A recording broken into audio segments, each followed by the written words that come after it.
Helmet student, good morning, सुप्रभात।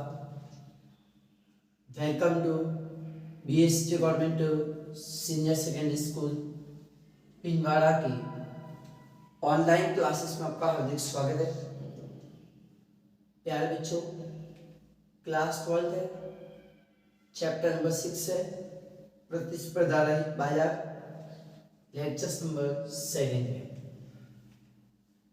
हम लोगों ने चैप्टर नंबर 6 स्टार्ट कर दिया था, ठीक है ना। और आज का इस चैप्टर का सेकंड वीडियो है, सेकंड लेक्चर है, तो पढ़ना है आज, ठीक है, बिल्कुल सर।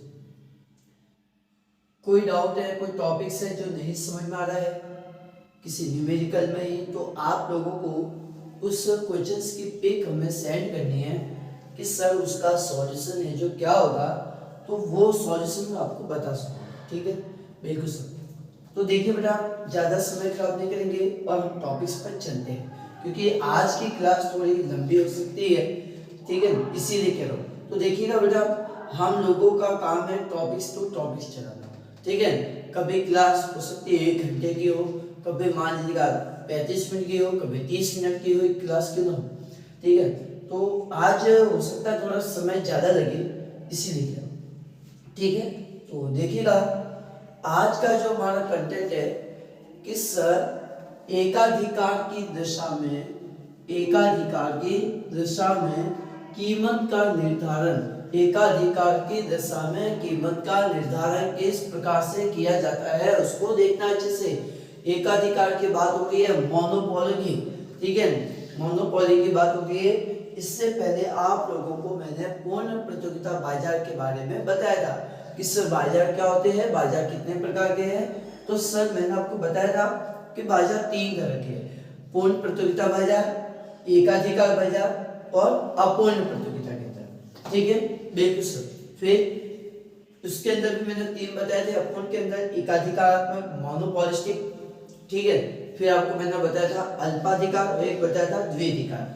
अल्पाधिकार को इंग्लिश में कहते थे ओलिगोपोली और इसको द्विअधिकार को आप कहते थे ड्यूओपोली, ठीक है, बिल्कुल सर। आज की इस वीडियो के अंदर हम लोग एकाधिकार की दिशा में कीमत का निर्धारण किस प्रकार से किया जाता है वो देखें।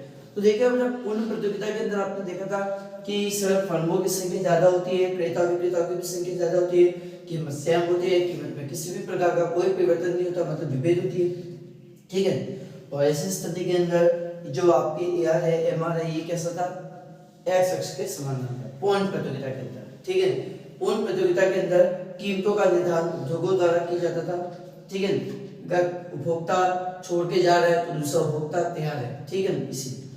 अब देखना है एकाधिकार की दिशा। एकाधिकार के अंदर भी मैंने कुछ आपको विशेषता बताई थी कि सर वहां पे एकाधिकार के अंदर, मोनोपोली के अंदर, कि सर एक ही विक्रेता होता है या एक ही उत्पादक होता है या बहुत कम होता है, ठीक है। लाभ पर मांग की लोच भी कैसी थी, बहुत कम होती है, ठीक है, बिल्कुल सर। दूसरी चीज कि यहाँ पर कीमत अलग हो सकती है, ठीक है, क्योंकि यहाँ पर कीमतों का निर्धारण फर्मों द्वारा किया जाता है, ठीक है, इसीलिए, बिल्कुल सर। तो देखिएगा, एकाधिकार के बारे में आपको कह रहा हूँ कि सर एक एकाधिकार फर्म का प्रमुख उद्देश्य होता है अधिकतम लाभ प्राप्त करना।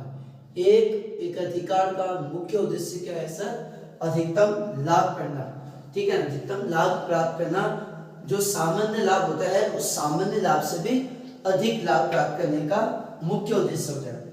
तो देखिएगा बेटा, मैंने आपको कुछ बताया भी था, ठीक है, कि एकाधिकार जो बाजार होता है, ठीक है, जो व्यक्ति वस्तु को बेच रहा है उसी को कहते हैं एकाधिकारी।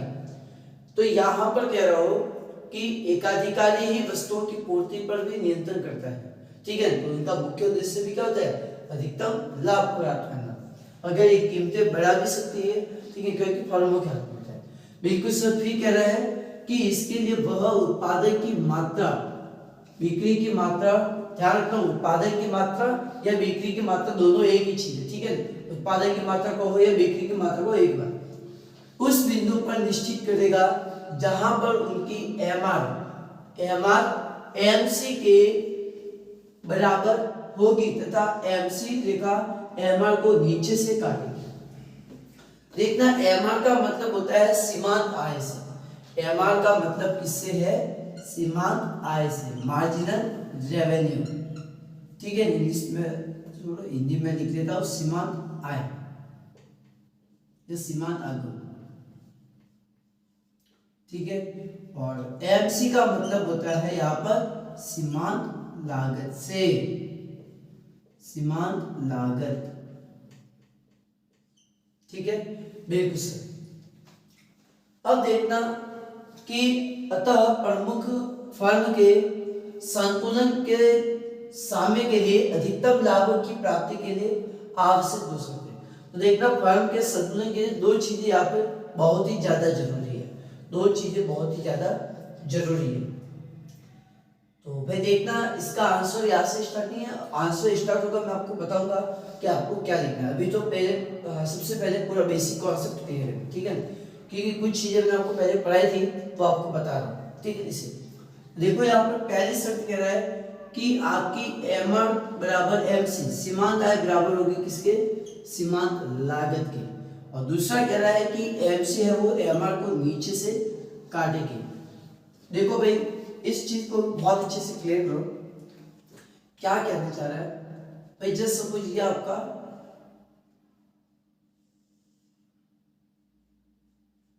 एक्स अक्ष है, ये आपका मूल बिंदु है, ये आपकी वाई है। ठीक है, बिल्कुल सर। तो यहां पर मैं लिख देता हूं आपके एमसी और एमआर, एमसी व एमआर। ठीक है, यहां पर लिख दो आप उत्पादन की मात्रा, उत्पादन की मात्रा। ठीक है, बिल्कुल सर। तो देखिएगा एकाधिकार के अंदर कह रहा हूं ये आपके क्या है?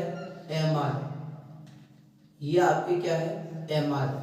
ठीक है, ये आपके एमआर सीमांत आय।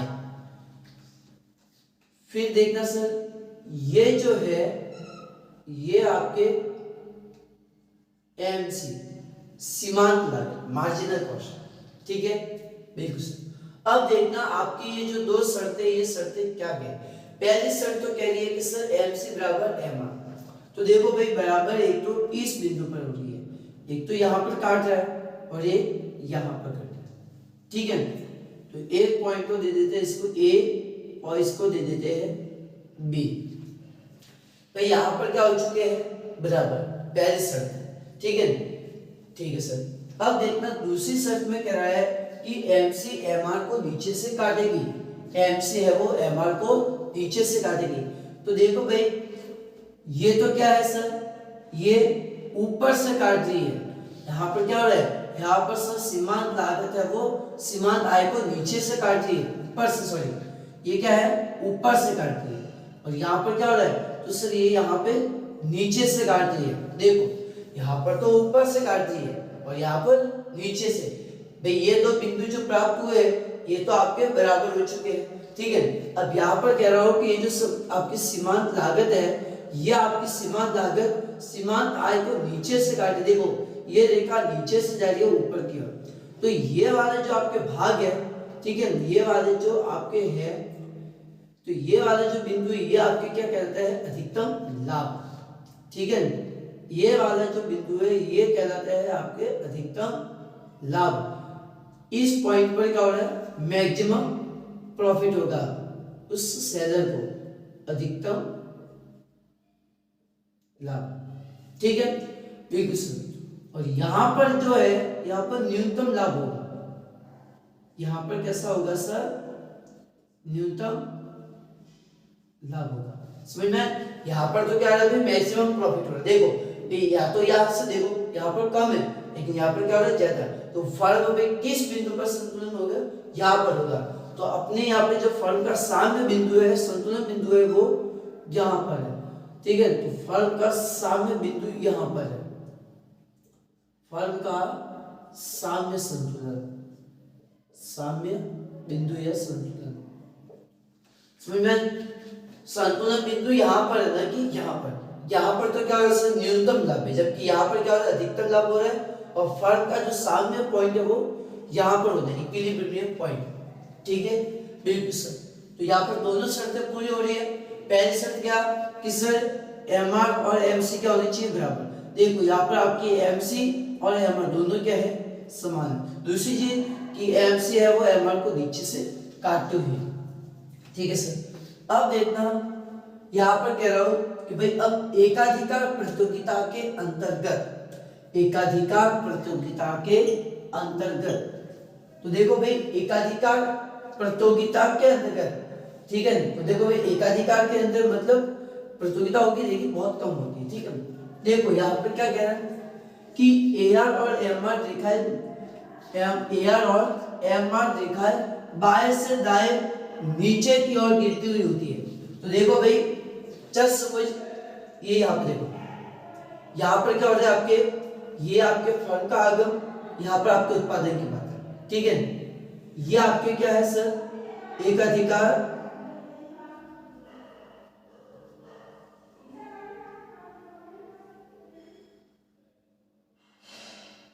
देखो यह आपके एकाधिकार बाजार के बारे में मैं कह रहा हूं, ठीक है।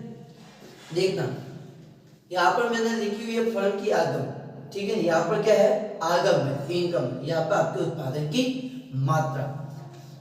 पहली शर्त यहाँ पे भी क्या कह रही है कि सर AR और AR है जो MR, AR और MR क्या हो गए सर बाएं से दाईं ओर है, बाएं से दाईं ओर है, ऊपर से नीचे की ओर। देखो AR है वो AR और MR बाएं से दाईं ओर है, ऊपर से नीचे की ओर है, समझ में आया, ठीक है। तो देखो भाई यहाँ पे क्या कह रहा है कि औसत आय और सीमांत आय दोनों ही बाएं से दाईं और ऊपर से नीचे की ओर है। देखो बाएं से दाईं ओर है, ऊपर से नीचे की ओर, समझ में आया, ठीक है सर।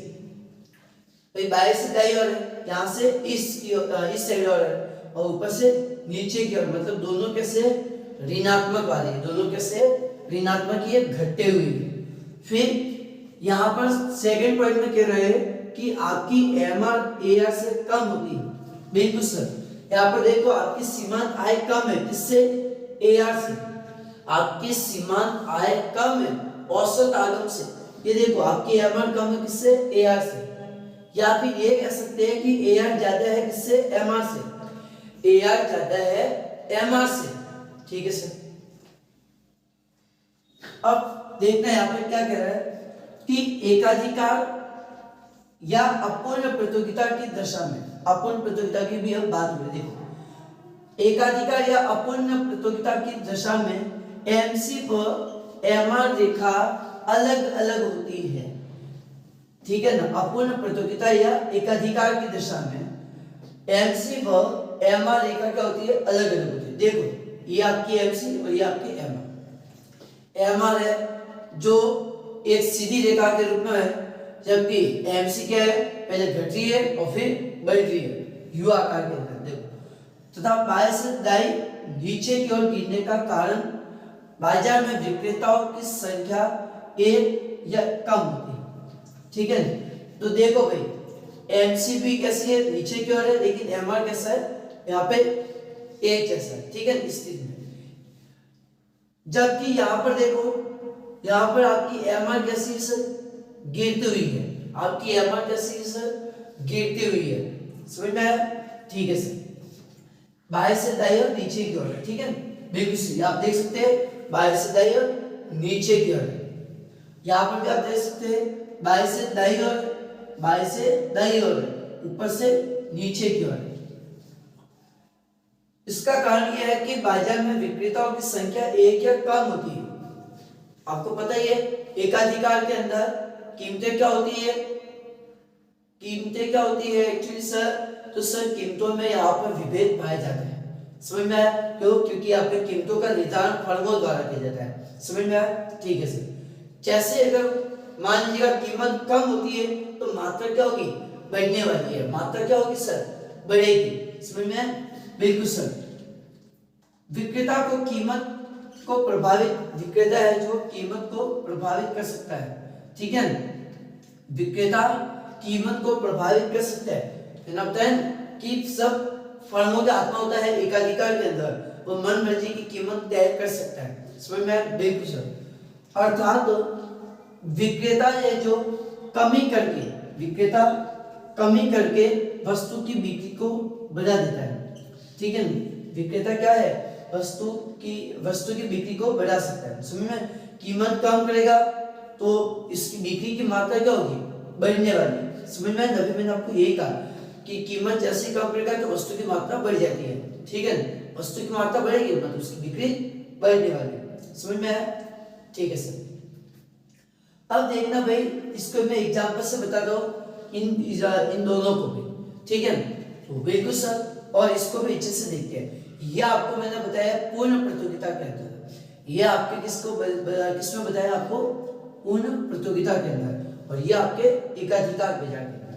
देखना एग्जांपल, जस्ट सपोज यहाँ पे मैं वस्तु की कह ले लेता हूँ 1 2 3 4 और 5। जस्ट सपोज कुल आय मान लीजिएगा वस्तु की कीमत में ले लेता हूँ 10 रुपये। ठीक है, वस्तु की कीमत 10 रुपये।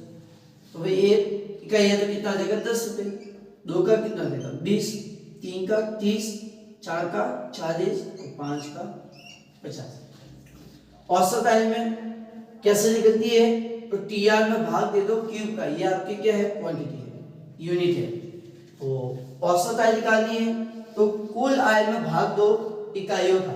10 में 1 का भाग दोगे तो 10, 20 में 2 का भाग दोगे तो 10, 10, 10 और 10। सीमांत आय निकालनी है तो फॉर्मूला है डेल्टा टी आर अपन डेल्टा क्यू। कुल आय में कितना चेंज हो रहा है और इसमें कितना चेंज हो रहा है उससे भाग देना। तो ये सर 10, 10, 10, 10 और 10। ठीक है सर। अब देखो भाई, यहां पर तो मैं क्या रखता हूं, इसका डायग्राम भी देखना। यहां पर तो है आपकी क्वांटिटी क्यू, यहां पर आपके टी आर, ए आर और एम आर।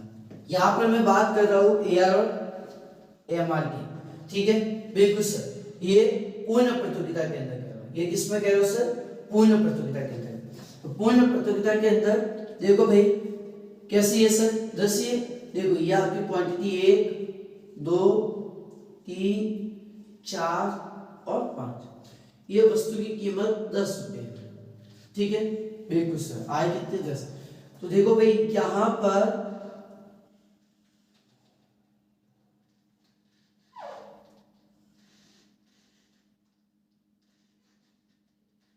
ठीक है, तो देखो भाई यहां पर आपकी ए आर व एम आर कैसी है सर, एक्स अक्ष के समानांतर है। यहाँ पर पूर्ण प्रतियोगिता के अंदर कह रहा हूं कि आपकी औसत आय और सीमांत आय दोनों क्या है सर, एक्स अक्ष के समानांतर है, पूर्ण लोचदार है। समझ में आया? ठीक है सर। तो यहाँ पे देखो कुल आय है वो एक जैसी है, कुल आय कैसी है, एक जैसी है। देख लो आपकी औसत आय सीमांत आय कैसी है, एक जैसी है। लेकिन यहाँ पर देखो टी आर आपकी कुल है, ये जैसी यूनिट चेंज हो रही है उसके अकॉर्डिंग टोटल इनकम तो चेंज हो रही है। लेकिन यहाँ पर औसत आय सीमांत आय कैसी है, एक्स अक्ष के समानांतर है, पूर्ण लोचदार के अंदर। ठीक है, अब देखना एकाधिकार या अपूर्ण प्रतियोगिता के अंदर। ठीक है, जस्ट सपोज मैं इसको भी बताता हूँ। इकाई है 1 2 3 4 और 5। यहाँ पे मैं मान लीजिएगा वस्तु की कीमत देता हूँ 12 रुपए। वस्तु की कीमत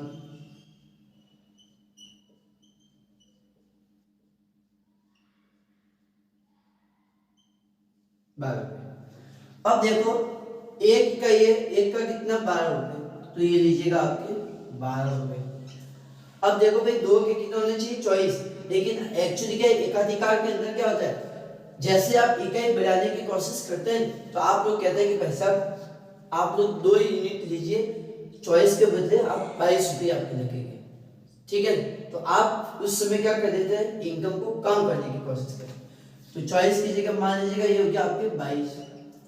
फिर यहाँ पर आपने कह दिया कि 30 34 और 36, ये आपने कह दिया। क्योंकि भाई जैसे जैसे यूनिट बढ़ती है तो आप लोग क्या करते हैं, सामने वाले को कम पैसा बताते हैं, कम प्राइस बताते हैं, ठीक है बिल्कुल। अब औसत आय निकालिए, तो टीआर में भाग दे दो क्यूब का, ये आपकी 12, ये आपके 11, 30 में भाग दो 3 का, तो ये आपके 10, फिर 34 में भाग दो 4 का, तो ये आपके 8 पॉइंट लगभग 2, फिर 36 में भाग दो, तो ये आपके लगभग 7.5। तो देखो औसत आय कैसी है, घटती हुई है, ठीक है सर। फिर यहाँ पर ये आपके 12, यहाँ पर देखो कितना चेंज हो रहा है सर, 10 का, ठीक है सर। 10 पे भाग दो 2 का, ये आपके 5। फिर यहाँ पर कितना हो रहा है 8 का, यहाँ पे कितना हो रहा है, सॉरी यहाँ पे कितना हो रहा है 10 का, ये 10। यहाँ पे कितना हो रहा है 8 है, 8 पे भाग दो 1 का। यहाँ पे कितना हो रहा है 6 का, 6 पे भाग दो 1 का। यहाँ पर कितना हो रहा है 2 का, ये यहाँ पे 2 का। यहाँ पे कितना हो रहा है 4 का, ये 2 4। तो देखो सीमांत आय कैसी है, घटती हुई है, जबकि यहाँ पर कैसी है सीमांत आय, स्थिर है। देखो एआर और एमआर एक ही रेखा पर बने हुए हैं। यहाँ पर पूर्ण प्रतियोगिता के अंदर कह रहा हूँ कि यहाँ पर एआर और एमआर दोनों एक जगह पे बने हुए, एक ही रेखा पर, जबकि यहाँ पे ऐसा नहीं हो रहा है। देखो सर ये आपकी क्वांटिटी है, ये आपकी यूनिट है, ठीक है, ठीक है। यहाँ पे आपके यूनिट नहीं, सो यहाँ पे क्वांटिटी है, यहाँ पर आपके एआर और एमआर को ले जाओ, ठीक है बिल्कुल सही। तो देखो भाई यहाँ पर दोनों ही क्या है सर, घटते हुए, ये भी 12 से और ये भी 12 से। जो ये आपके एआर आ चुका है, ये आपके एमआर, ठीक है बिल्कुल सर। तो यहाँ पर देखो एआर भी घटता हुआ है, एमआर भी घटता हुआ है, ऊपर से नीचे की ओर है, बाएं से दाईं ओर, ठीक है। दूसरी चीज कि एआर क्या है, ऊपर होगा, एआर ऊपर होगा, एमआर नीचे होगा, समझ में आया, ठीक है। दूसरी चीज ये कह सकते हैं कि एआर अधिक है एमआर से, समझ में आया, ठीक है। देख लो यहाँ पर 12 है, यहाँ पर भी 12, ये देखो ये यहाँ पे 12, यहाँ पे 12, फिर यहाँ पे 11 है, जबकि यहाँ पे कितना 10 है, तो ये देखो 11 ऊपर है, 10 नीचे आएगा, फिर यहाँ पे 10 है, यहाँ पे 8 है, तो 10 यहाँ पे 8 नीचे आएगा, फिर यहाँ पे 8.2 है, 8.2, फिर यहाँ पे 4 है, फिर यहाँ पे 7.5 है, फिर यहाँ पे 7.5, यहाँ पे 2 होगी, समझ में आया, ठीक है सर। तो ये तो अभी मैंने आपको केवल बेसिक कॉन्सेप्ट बताया, ये तो अभी आपको मैंने केवल बेसिक कॉन्सेप्ट बताया कि एकाधिकार बाजार के अंदर आपका एआर और एमआर बाएं से दाईं और नीचे की ओर होते, देखो एक ही बिंदु से स्टार्ट हो रहे हैं, दोनों घटते हुए ही है, ऋणात्मक वाले, ठीक है। जबकि पूर्ण प्रतियोगिता के अंदर आपके एआर और एमआर कैसी है, एक्स अक्ष के समानांतर होती है, ठीक है बिल्कुल सर। तो ये दो आप स्थिति देखना है। तो अब मैं आपको मेन आंसर क्यों लेके चलता हूँ, एक बार आप इसको यहाँ तक नोट कर दो, फिर अपन मेन प्रश्न के लिए चलते हैं कि प्रश्न किस तरीके से आएगा, इसकी सोचो। तो देखो भाई प्रश्न किस तरीके से रहता है, अब उसको देखना, ठीक है। तो सर एकाधिकार को स्पष्ट कीजिए, या फिर एक क्वेश्चन इस तरीके से भी रह सकता है कि एकाधिकार में अल्पकाल में मूल्य का निर्धारण कैसे होता है, ठीक है। एकाधिकार में अल्पकाल में मूल्य का निर्धारण कैसे होता है, बिल्कुल सर। या फिर एकाधिकार बाजार में फर्म के सामान्य लाभ, असामान्य लाभ तथा हानि की स्थिति को या हानि की स्थिति में संतुलन को दर्शाने वाले चित्र को बनाइए, ठीक है ना, बिल्कुल सर। तो देखना अब यहाँ पर एकाधिकार है, अपूर्ण है, लगभग सब सेम होने वाले हैं, ठीक है, डायग्राम में वो सेम होने वाले हैं। अब यहाँ पे आप कंफ्यूज इतना मत होना, ठीक है बिल्कुल सर। तो देखो भाई समय की दृष्टि से एकाधिकार के अंतर्गत मूल्य निर्धारण की व्याख्या को दो भागों में बांटेंगे, ठीक है। समय के आधार पर कितने भागों में बांटेंगे, दो, अल्पकालीन में मूल्य निर्धारण और दीर्घकालीन में मूल्य निर्धारण। तो देखो भाई पहले अल्पकालीन में मूल्य निर्धारण का मतलब ये है कि भाई एकाधिकार बाजार के अंतर्गत विक्रेता है, उसके पास कम समय होता है और कम समय के अंदर वो पूर्ति को नहीं बढ़ा सकता, जबकि मांग क्या है, बहुत ही अधिक है। दूसरी चीज कि जब मांग ज्यादा होगी तो ऐसी स्थिति के अंदर भाई अल्पकाल तो अल्पकाल चाहे 1 घंटे के लिए भी हो सकता है, 2 घंटे के लिए भी हो सकता है, ठीक है।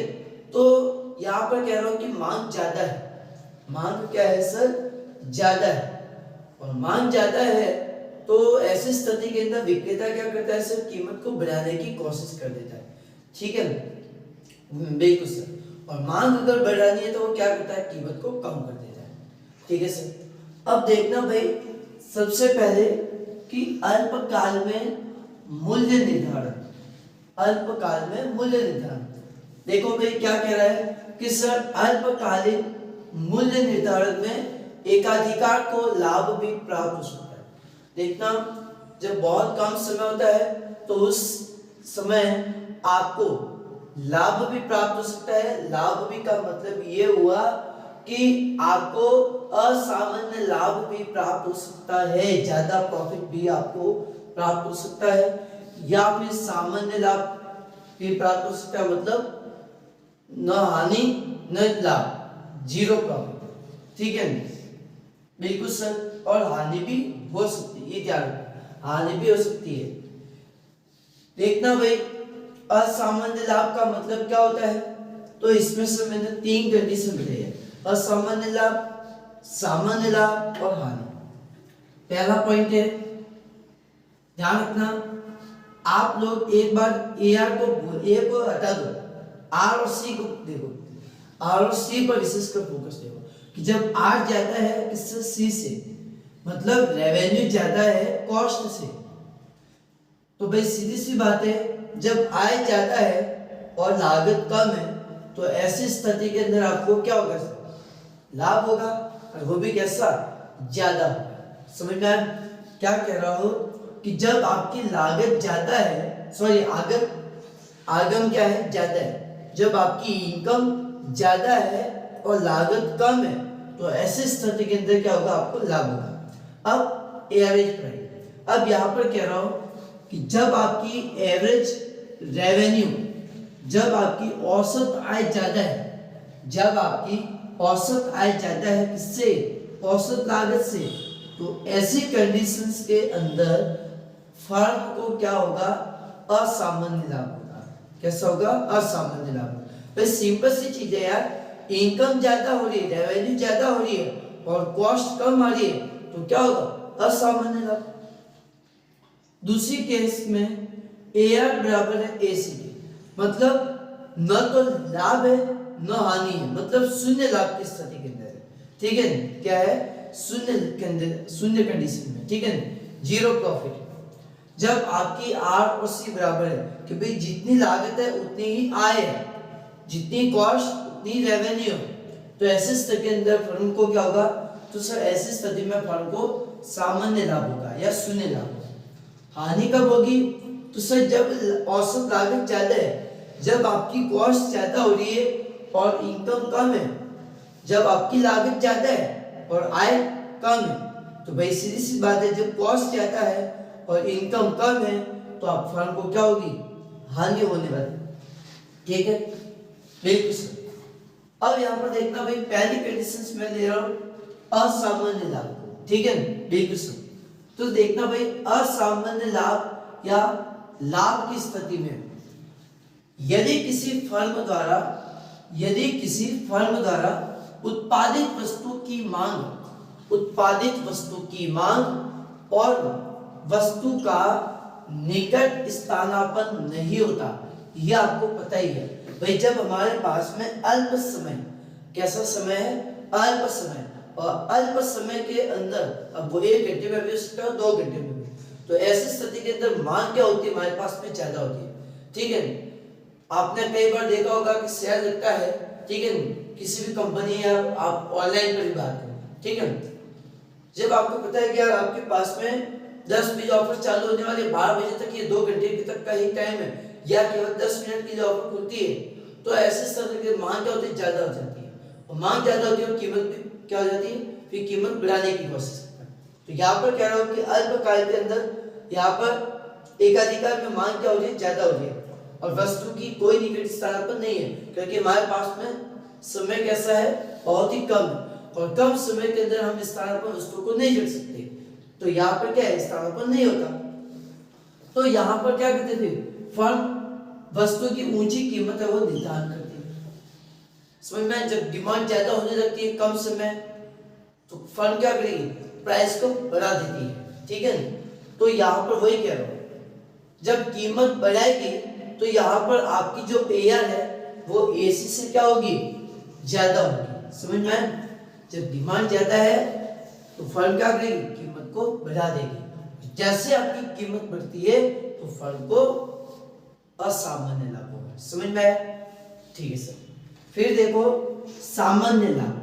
सामान्य लाभ या शून्य लाभ की स्थिति में कहो, नहीं कि नॉर्मल प्रॉफिट या जीरो प्रॉफिट। इसका मतलब ये है कि जब फर्म की औसत आय, जब फर्म की औसत आय संतुलन की स्थिति में ठीक औसत लागत के बराबर है, ठीक है। एआर और एसी क्या है, बराबर है, ठीक है सर। तो इस स्थिति में क्या होगी, तो भाई वहां पर न हानि होगी न लाभ होता है, ठीक है। तो सामान्य लाभ या जीरो या शून्य लाभ की स्थिति कहते हैं। भाई जहां पर न लाभ हो रहा है न हानि हो रही है तो वहां पर क्या हो रहा है, शून्य लाभ हो रहा है, मतलब नो प्रॉफिट नो लॉस, ठीक है सर। फिर तीसरी स्थिति में कह रहा है आपको, थर्ड केस में हानि की स्थिति में, कि भाई जहां पे लागत ज्यादा होगी आय से, ठीक है। यही चीज यहाँ पे कह रहा है कि औसत लागत औसत आय से अधिक है तो फर्म को हानि उठानी पड़ती है। समझ में आया, ठीक है सर। और दूसरी चीज कि जितना एसी और एआर के बीच में अंतर होगा उतनी हानि भी होगी, ठीक है, बिल्कुल सर, उतनी हानि भी उठानी पड़ेगी। अब फर्स्ट डायग्राम है उसको अच्छे से समझने की कोशिश करना है, ठीक है। तो भाई आपको पता ही है, सबसे पहले मैं आपको यहाँ पे बता देता हूँ एआर और एमआर। तो देखो भाई ये आपके, मैं लाइन खींच देता हूँ, ठीक है। पहले तो ये आपके है एआर और ये आपके एमआर, ठीक है। असामान्य लाभ की स्थिति में, ये सामान्य लाभ की स्थिति में भी यही काम करना। सबसे पहले आपको, ये आपके एआर है, ये आपके एमआर है। फिर यहां पर भी यही केस करना है, ये आपके एआर है और ये आपके एमआर है,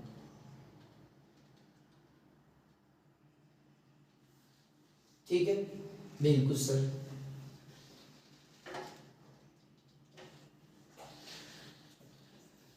ठीक है सर। तो अब देखना, यहां पर मैं कह रहा हूं कि भाई सबसे पहली कंडीशंस क्या थी, सबसे पहली कंडीशन क्या थी सर। तो ध्यान रखना, मैंने आपको अभी दो केस बताए थे, ठीक है। फर्म के संतुलन के अंदर दो केस बताए थे। पहले केस में मैंने आपको बताया था कि एमसी क्या होगा, बराबर होगा किसके, एमआर के। एमसी वक्र एमआर वक्र के बराबर होता है, ठीक है। दूसरी है कि एमसी है वो एमसी एमआर को नीचे से काटेगी, नीचे से काटती हुई होती। ये भी आपको मैंने पॉइंट बताया कि एमसी बराबर एमआर, और दूसरी कंडीशन बताइए कि एमसी वक्र है वो एमआर वक्र को नीचे से काटता हुआ होता है,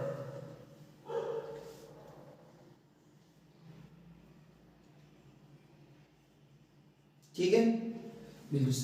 तो देखो भाई यहां पर मैं सबसे पहले क्या कर देता हूं, एक एमसी वक्र खींच देता हूं। सबसे पहले मैं क्या खींच रहा हूं, आपके एमसी वक्र, ठीक है। तो यहां पर भी हम एमसी वक्र खींच देते हैं, ठीक है, बिल्कुल सर।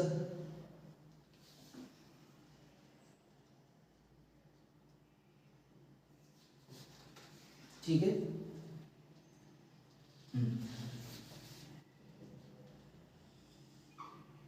ये आपके एमसी वक्र।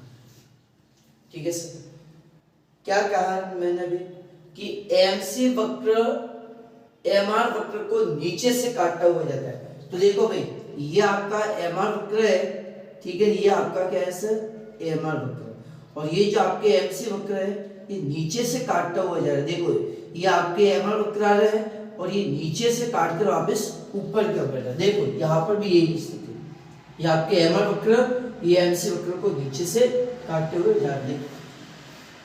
ये आपका एमसी वक्र है, ये आपका एमआर वक्र, ठीक है, ये एमआर वक्र ऊपर से आ रहा है, ये एमसी वक्र नीचे से काट रहा है। ठीक है, तो ये केस यहाँ पर। अब दूसरे केस में मैंने बताया कि एमसी बराबर एमआर। तो देखो भाई, ये यहाँ पर क्या हो रहा है, एमसी और एमआर क्या है सर, बराबर है, तो इसको पॉइंट दे देते हैं हम ई पॉइंट। ठीक है, सामने ई पॉइंट, ठीक है, बिल्कुल सर, ये आपके ई पॉइंट, ये आपके ई पॉइंट। ठीक है सर, अब देखना, सबसे पहला हम डायग्राम्स लेते हैं ये वाला, असामान्य लाभ की स्थिति में। तो देखो भाई, असामान्य लाभ की स्थिति में देखते हैं। ठीक है, तो देखो भाई यहाँ पर क्या हो रहा है, आपके एमसी बराबर एमआर है। ठीक है, ठीक है सर, तो देखो भाई यहाँ पर क्या हो रहा है, संतुलन हो रहा है। जो जस्ट सपोज मैं यहाँ पर लिख लेता हूँ, तो मान लीजिएगा कि ये यहाँ पर क्या होता है, जस्ट सपोज ये ए आर का पॉइंट है, ये क्या है सर, ए आर का बिंदु है, इसको नाम दे देते हैं, मान लीजिएगा एल बिंदु। ठीक है, मैंने कह दिया कि भाई यहाँ पर मेरी ए आर है। ठीक है, बिल्कुल सर, तो यहाँ से मैंने एक क्या खींची है सर, रेखा खींची है, यहाँ से मैंने क्या खींची है, एक रेखा खींची है, इसको मैं दे देता हूँ क्यू, इसको मैं क्या देता हूँ, क्यू। ठीक है सर, अब देखो भाई मुझे बताना है किसको, असामान्य लाभ की स्थिति में। तो असामान्य लाभ की स्थिति में मैं क्या करूंगा सर, ए आर ज्यादा है ए सी से, तो मतलब मुझे क्या करना होगा सर, एक्चुअली इस पॉइंट के नीचे, इस पॉइंट के नीचे मुझे ए सी को बताना होगा। यहाँ पर मेरा औसत आया ना इस पॉइंट पर, बिल्कुल सर, तो मुझे इस पॉइंट के नीचे बताना होगा। तो जस्ट सपोज मैंने क्या कर दिया सर, इस पॉइंट के नीचे बता दिया। ठीक है, इस पॉइंट के नीचे मैं बता देता हूँ, जस्ट सपोज मैंने ये यहाँ पर कर दिया। ठीक है, यहाँ से मैं क्या कर रहा हूँ, एक्चुअली मुझे क्या करना सर, औसत लागत को बताना है। तो भाई औसत लागत को मैं कैसे बताता हूँ वो देखना, बिल्कुल सर। तो देखो भाई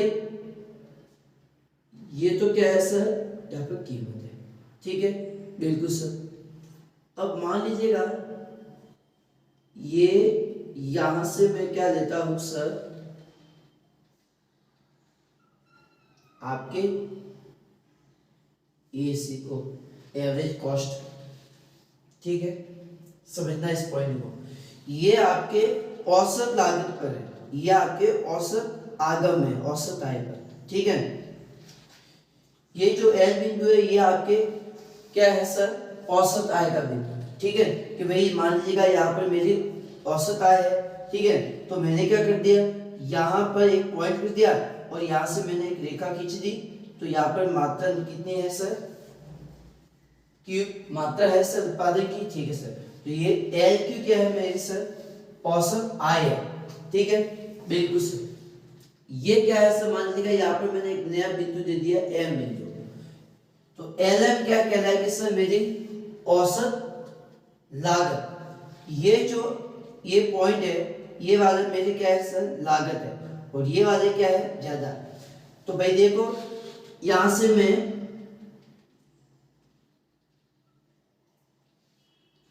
ठीक है, बिल्कुल सर, ये आपके P1, ये आपके P, समझ में आया। ठीक है सर, तो अब यहां पर मैं कह रहा हूं कि ये जो मेरी स्थिति प्राप्त हुई है, यही तो क्या कहलाती है, मेरी असामान्य लाभ, असामान्य लाभ। ठीक है, बिल्कुल सर। आप चाहे तो यहाँ पर मैं लिख देता हूँ। पहला पॉइंट क्या लिख रहा हूँ सर कि ए आर ज्यादा है किससे, ए सी से। ए आर ज्यादा है किससे सर, ए सी से। दूसरा पॉइंट मैं कह रहा हूँ कि ये जो एल क्यू है, ये जो एल क्यू है ये क्या है सर, तो सर मेरी एल क्यू औसत आय है।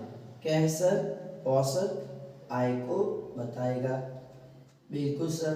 फिर ये जो पॉइंट है एल एम, ये पॉइंट जो मुझे प्राप्त हुआ है, ठीक है, ये जो मैंने पॉइंट लिया है कि भाई असामान्य लाभ की स्थिति में क्या करना है, मुझे आय को ज्यादा बताना है और लागत को कम।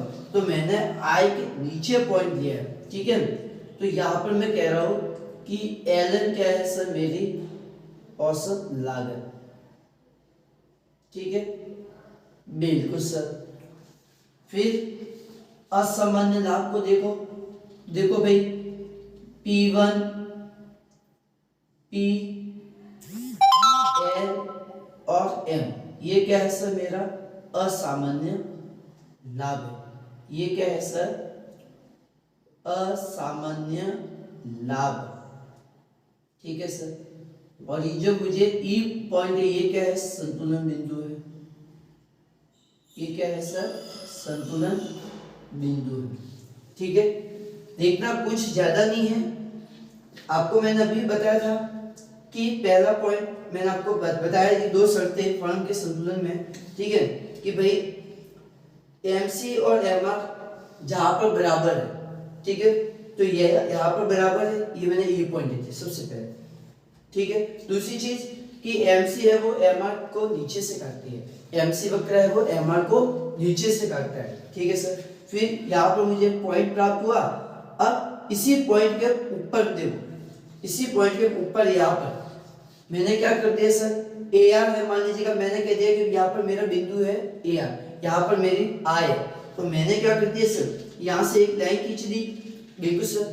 फिर यहाँ से मुझे कीमत मिली है P1, ठीक है, बिल्कुल सर।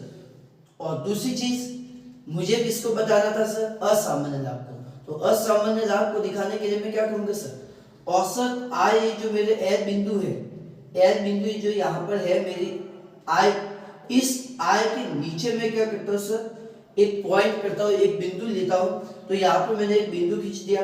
अब इस बिंदु को टच करते हुए क्या होगा सर, मेरा आगत होगी, ठीक है, औसत आय। तो यहाँ से क्या करती है, फिर मैंने एक औसत आय खींची है जो इस बिंदु को स्पर्श करते हुए वापस ऊपर की ओर बढ़ती है। तो यहाँ पर ये वाली जो स्थिति मुझे प्राप्त हुई है, यही क्या कहती है, असामान्य लाभ की स्थिति। देख लो यहाँ पर मैं कह रहा हूँ कि ए आर ज्यादा है किससे, ए सी से। बिल्कुल सर। औसत आय ज्यादा है किससे, औसत लागत से। तो एवरेज इनकम क्या ज्यादा है। फिर एल क्यू क्या है, औसत आय। ये एल क्यू है, ये एल और ये क्यू, ये क्या है, औसत आय। एल एम क्या है, ये वाले, ये औसत लागत। ये औसत लागत कम है और औसत आय ज्यादा होगी। फिर P1 P L और M, ये क्या है सर, सामान्य लाभ की स्थिति। ये वाली जो स्थिति है ये क्या है, सामान्य लाभ की स्थिति। E क्या है सर, मेरा संतुलन बिंदु है। E क्या है सर, मेरा संतुलन बिंदु है। या फिर आप इसको ये भी कह सकते हैं, यहाँ पर एक स्थिति मैं बता देता हूँ कि एल क्यू ज्यादा है इससे एल एम से। समझ में आया। बिल्कुल सर। ये तो आपको मैंने बताया है किसमें सर, असामान्य लाभ की स्थिति में, ठीक है, बिल्कुल सर। तो अब देखना है आपको सेकंड किसमें सर, सामान्य लाभ की स्थिति में। फर्स्ट वाला तो आपको आई थिंक क्लियर हो चुका होगा, कुछ भी नहीं किया मैंने। पहला MC बराबर MR है, ठीक है, ये यहाँ पर। दूसरा MC है वो MR को नीचे से काटकर ऊपर की ओर बढ़ती है। देखो ये आपके MR है, ये आपके नीचे से काटते हैं MR को, ठीक है, बिल्कुल से MC काटा। फिर यहाँ पर मैंने औसत आय का एक बिंदु ले लिया, बिल्कुल सर। फिर यहाँ से मैंने एक रेखा खींच ली, ठीक है सर। अब यहाँ पर क्या है एक्चुअली सर, यहाँ पे कट हो रहा था, ठीक है, यहाँ पर मुझे मतलब स्पर्श हो रही थी, तो यहाँ से मैंने एक रेखा खींची थी, यहाँ पर मुझे कीमत मिल चुकी है, ठीक है सर। फिर मुझे बताना था किसको, असामान्य। तो यहाँ पर मैं क्या करूंगा, आय से आय के नीचे एक बिंदु ले लेता हूँ, मान लीजिएगा यहाँ पर मैंने पॉइंट ले लिया M बिंदु, ठीक है। अब यहाँ M बिंदु यहाँ पर है, यहाँ से मैंने रेखा खींच दी तो कीमत होगी P। अब देखो यहाँ ये वाली जो स्थिति मुझे प्राप्त हुई है मेरी क्या होगी, असामान्य लाभ। क्यों? क्योंकि आय ज्यादा है लागत से। समझ में? बिल्कुल सही। अब इस वाले केस में देखो, इस वाले केस में सेकंड केस में, इसमें सबसे पहले हम एक काम करते हैं कि ये आपके AR है, ठीक है ना। हम इस AR पर एक बिंदु ले लेते हैं। मान लीजिएगा ये मैंने एक बिंदु ले लिया है, ठीक है सर। अब हम लोग इस बिंदु को इस संतुलन बिंदु से मिला देते हैं, ठीक है। बिल्कुल सर, ये मैंने यहाँ पर इसको मिला दिया, ठीक है। इसको नाम दे देते हैं हम L बिंदु, ठीक है सर। अब भाई हमें हमें इसको बताना है सामान्य लाभ में। तो सामान्य लाभ की कंडीशन क्या है सर, AR बराबर AC। भाई यहाँ पर आपके क्या है, AR है ही, और इसी पर क्या हमें करनी है, औसत लागत को भी बताना है। ये आपकी AC, ये आपकी क्या हो चुकी है सर, AC, औसत लागत, ठीक है। तो बिल्कुल सर, ये आपके Q बिंदु, ये MQ कर देना, ठीक है, MQ। समझ में आया? हाँ, MQ कम है, LQ ज्यादा है, ठीक है सर। तो भाई ये वाली जो आपको स्थिति प्राप्त हुई है ना, ये आपके क्या कहलाती है, सामान्य लाभ, और ये आपके असामान्य लाभ। समझ में आया? ठीक है सर। सबसे पहले मैंने क्या किया सर, ये AR है, इस AR पर एक पॉइंट ले लिया, ठीक है सर। पॉइंट लेने के बाद में यहां से मैंने कीमत खींची, ठीक है, कीमत। दूसरी चीज कंडीशन क्या है, शर्त क्या है कि AR बराबर AC है। तो यहाँ पर क्या है, बराबर था, यहाँ पर मैंने पॉइंट ले लिया। अब बराबर है तो मतलब यहाँ से मैंने एक्चुअली क्या है, एक औसत लागत खींच दिया, और यहाँ पर ये जो औसत लागत है ये मेरे इस AR को स्पर्श करता है, इसको क्या करता है सर, स्पर्श करता है, टच करता है, ठीक है। तो यहाँ पर क्या हो रहा है सर, मेरे सामान्य लाभ की स्थिति उत्पन्न हो रही है, मतलब नो प्रॉफिट नो लॉस। तो यहाँ पर पहला केस है AR बराबर AC, AR बराबर AC, ठीक है सर। दूसरा केस कह सकते हैं यहाँ पर आपकी LQ ही क्या है, औसत लागत है। LQ ही क्या है, औसत लागत, मतलब यही क्या है, औसत लागत है, और यही क्या है आपकी औसत आय।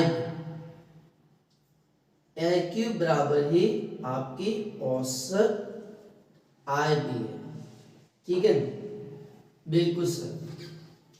तो सामान्य लाभ से आपको कहा होगा, तो सर मुझे सामान्य लाभ आपके P और L पर ही प्राप्त होगा, ठीक है। ये आपके सामान्य लाभ।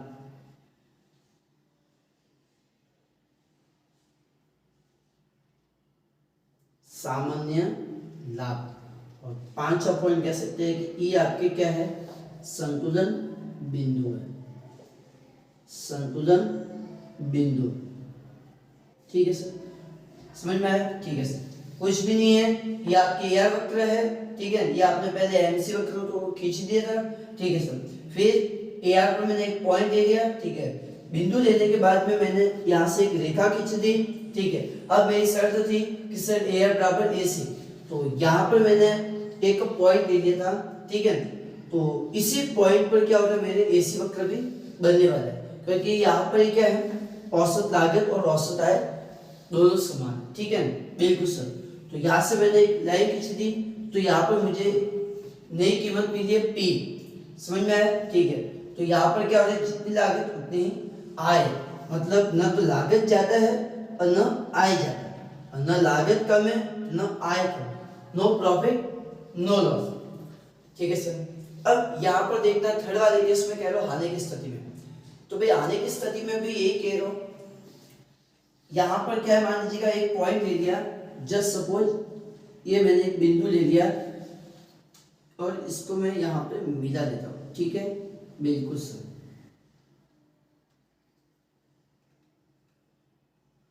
इसको मैंने यहाँ पर मिला दिया, ठीक है। बिल्कुल सर। अब मुझे करना क्या है एक्चुअली सर, मुझे ये करना है कि लागत ज्यादा बतानी है आय से, लागत बतानी है आय से, ठीक है। देखो तो इसको तो मैं खींच लिया ये यहां से, ये मेरी कीमत पी, समझ में आया। ये आपके एल बिंदु, ये आपके एल बिंदु। अब ये आपके आय, ये जो एल क्यू है ये आपके क्या है सर, आय। ये एल क्यू है, ये क्या है, आय। लेकिन यहाँ पर कह रहा है कि यहाँ पर क्या कह रहा है कि सर यहाँ पर आपको औसत लागत ज्यादा बतानी है, तो ये एल बिंदु है, इस एल बिंदु से मैं ज्यादा बताता हूँ, ठीक है। तो जस्ट सपोज मैंने क्या कर दिया सर कि ये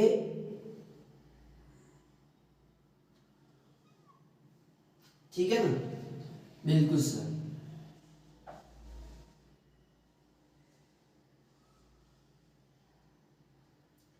ये आपकी एवरेज कॉस्ट है, ये आपकी एवरेज कॉस्ट है, बिल्कुल सर। अब इस पॉइंट को यहाँ पे मिला देते हैं, ठीक है। इस पॉइंट को यहाँ पे मैंने मिला दिया, ठीक है, बिल्कुल सर।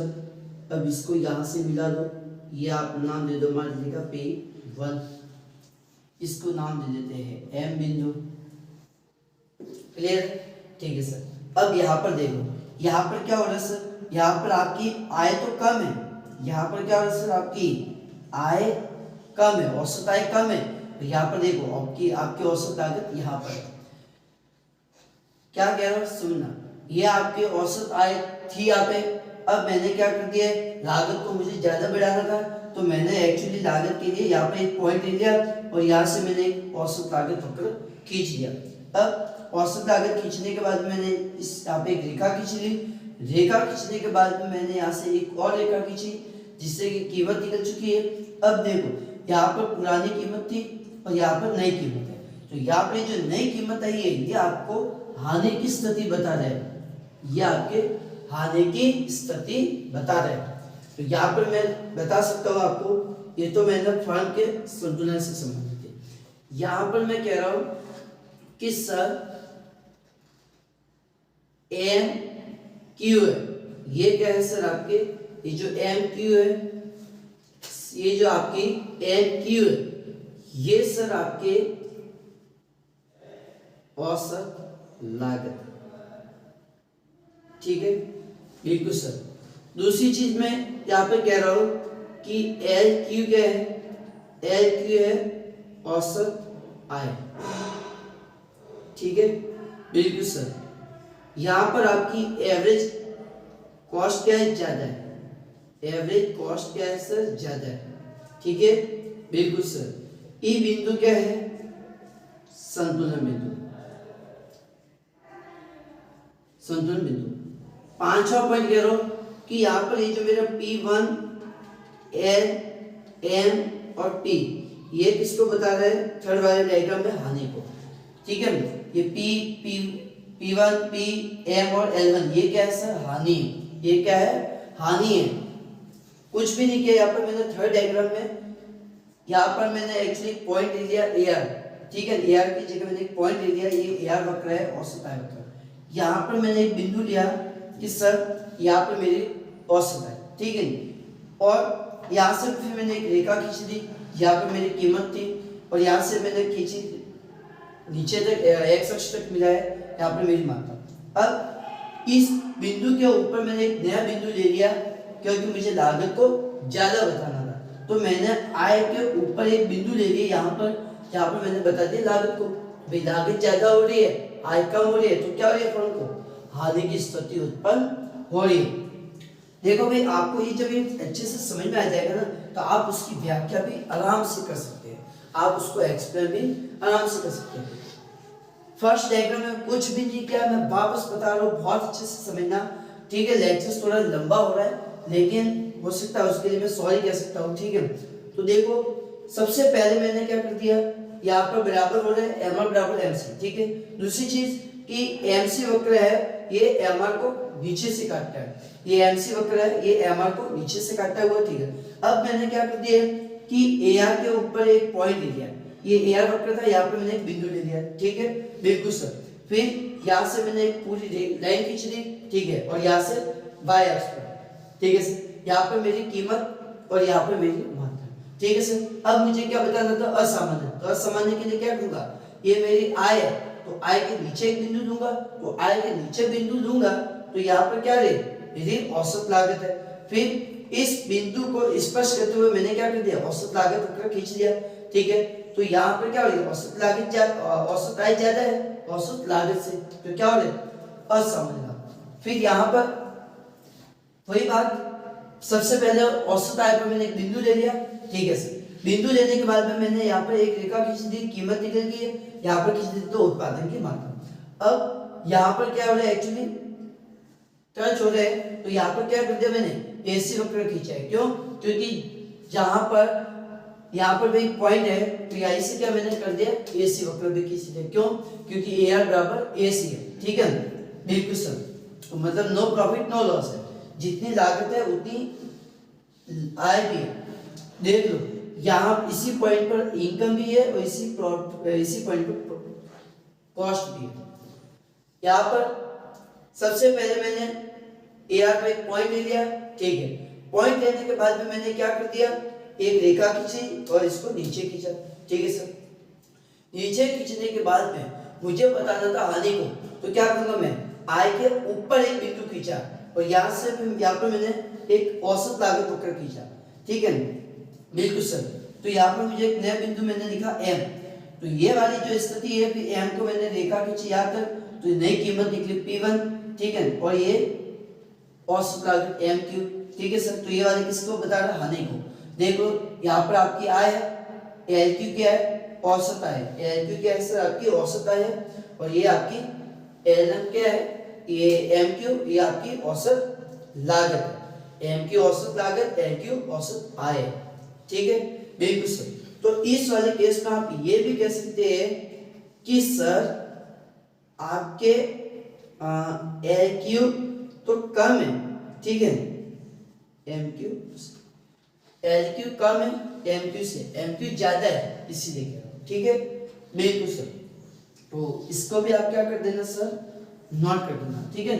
यहाँ पे मैं कह देता हूँ LQ बराबर LQ, LQ बराबर LQ, क्यों, LQ ही क्या आपकी औसत आय और LQ क्या है आपके वो है, ठीक है, बिल्कुल सर। ये LQ बराबर LQ ये वाला, ठीक है, हाँ। तो ध्यान रखना, इसके लिए पॉइंट यहाँ पे लिख लिए है, इसके लिए पॉइंट ये है और इसके लिए पॉइंट ये है, ठीक है सर। अब दीर्घकाल की स्थिति में हम देखते हैं, इसको एक बार नोट कर दो अच्छे से। तो अब आपके सेकंड है कि सर दीर्घकाल में मूल्य निर्धारण, ठीक है ना। अभी तक आपने अल्पकाल के अंदर मूल्य का निर्धारण देखा था, ठीक है। देखना एकाधिकार और अपूर्ण के अंदर कोई ज्यादा अंतर नहीं है, ठीक है, ये ध्यान रखना। तो देखना थोड़ा बहुत अंतर होता है, इससे ज्यादा कुछ अंतर नहीं है। तो देखो भाई, दीर्घकाल में मूल्य निर्धारण क्या कह रहा है सर, कि दीर्घकाल में एकाधिकारी फर्म को सदैव लाभ प्राप्त होता है। भाई अभी तक आपने देखा था, इससे पहले मैंने भी आपको बताया कि एकाधिकारी फर्म को कैसा लाभ होता है, असामान्य लाभ। अभी आपने देखा था ना कि सर एआर ज्यादा था एसी से, ठीक है, तो वहां पर क्या था, असामान्य लाभ था, ठीक है। और अपूर्ण के अंदर आप देखोगे तो सर अपूर्ण प्रतियोगिता के अंदर वहां पर हमेशा सामान्य लाभ ही प्राप्त होता है, ठीक है। एकाधिकार के अंदर आप बात करोगे तो असामान्य लाभ है, और अगर आप अपूर्ण के अंदर बात करते हैं तो सामान्य लाभ है। फिर इसके दो कारण हैं, कौन से है सर, कि नई फर्मों को बाजार में आना कठिन होता है, ठीक है। जो नई नई फर्में होती है वो मार्केट में प्रवेश तो करते हैं, लेकिन करना बहुत ही कठिन होता है, बहुत ही हार्ड होता है, ठीक है। बहुत ही समस्या आती रहती है इनके सामने। सेकंड कह रहा है कि सर यदि एकाधिकारी को अपने अतिरिक्त लाभ प्राप्त नहीं होता तो वो अपने अनावश्यक ही बाजार में अपना अस्तित्व बनाए रखना चाहेगा। मतलब ये पॉइंट कह रहा है कि भाई मान लीजिएगा एकाधिकारी के अंदर मानिएगा अगर फर्मों का आना शुरू हो जाएगा तो वो भी क्या कर देता है, तो सर वो ऐसा का ऐसा बैठने लगना शुरू हो जाता है। मतलब वो भी कीमत भी बढ़ाने की कोशिश तो करता ही है। ठीक है, बिल्कुल सर। अब देखना भाई दीर्घ काल के अंदर मूल्यों का निर्धारण करना है तो इसको भी अपन चित्र के माध्यम से देखते हैं, रेखा चित्र के माध्यम से। बिल्कुल सर। तो देखो भाई ये आपके AR है, औसत आय। ठीक है, ये आपकी क्या है सर, AR औसत आय। ठीक है, बिल्कुल सर। ये आपके सीमांत आय। ठीक है सर। अब देखो भाई आपको अभी मैंने बताया था कि पहली कंडीशन क्या थी कि सर MC बराबर होता है MR के। ठीक है, और दूसरी कंडीशन मैंने आपको बताई थी कि MC वक्र सदैव MR वक्र को काटते हुए ऊपर की ओर बढ़ता है। ठीक है, तो MC वक्र MR को नीचे से काटता है। तो ठीक है सर, तो देखो सर यहां पर मैं MC वक्र काटता हूं। ठीक है, ये आपके MC वक्र, तो सर ये यहां पर काटा है, ये यहां पर क्या करता है, इसको काट रहा है। ठीक है, बिल्कुल सर। तो यहां पर आपको एक नया बिंदु प्राप्त होता है, E बिंदु, संतुलन बिंदु। ठीक है, बिल्कुल सर। फिर मैंने आपको बताया था कि औसत आय पर एक बिंदु ले लेते हैं। ठीक है हम, ठीक है सर, ये आपने बिंदु ले लिया, इसको नाम दे देते हैं, मान लीजिएगा L बिंदु। ठीक है सर। अब हम लोग क्या करेंगे सर कि आपको बताना क्या है, दीर्घकाल के अंदर एकाधिकार फर्म को क्या होता है, असामान्य लाभ होता है। कैसे होता है, असामान्य लाभ होता है। तो यही चीज मैं आपको यहाँ पे क्या देखो, यहाँ पे लिखा भी है कि दीर्घकाल में अपूर्ण प्रतियोगिता के अंदर क्या होता है, फर्म को सामान्य लाभ होता है। दीर्घकाल के अंदर अपूर्ण प्रतियोगिता के अंदर क्या कह रहा है कि सर दीर्घकाल में अपूर्ण प्रतियोगिता के अंदर फर्म को कैसा लाभ होता है, सामान्य लाभ। जबकि हम यहाँ पे एकाधिकार की बात होती है तो एकाधिकार के अंदर आपको कैसा लाभ बताना है, असामान्य लाभ। तो असामान्य लाभ बताना है तो मुझे क्या करना होगा, आय को ज्यादा बताना होगा और लागत को कम बताना होगा। ठीक है, बिल्कुल सर। तो आप लोग क्या करोगे सर, यहां पर इसको पहले मिला दो। ठीक है, बिल्कुल सर। ये आपकी P1 आय ज्यादा बतानी है और लागत कम करनी है। तो मान लीजिएगा मैं क्या करता हूं, इस पॉइंट के नीचे बिंदु मैंने ले लिया। ठीक है, ये मेरे क्या है सर, लागत को बताएगा, ये मेरे लागत को बताने की कोशिश करेगा। ठीक है, ये आपके Q, ये नया पॉइंट आया है, इसको दे देते हैं M। अब इसको यहां से खींच दो। ठीक है, ठीक है सर। फिर ये आपके P दे दो, चलो। ठीक है सर, बिल्कुल सर। अब देखो सर, यहां पर मैंने अभी आपको कहा है ये जो आपने पॉइंट लिया ये क्या है, औसत आय। तो हम लोग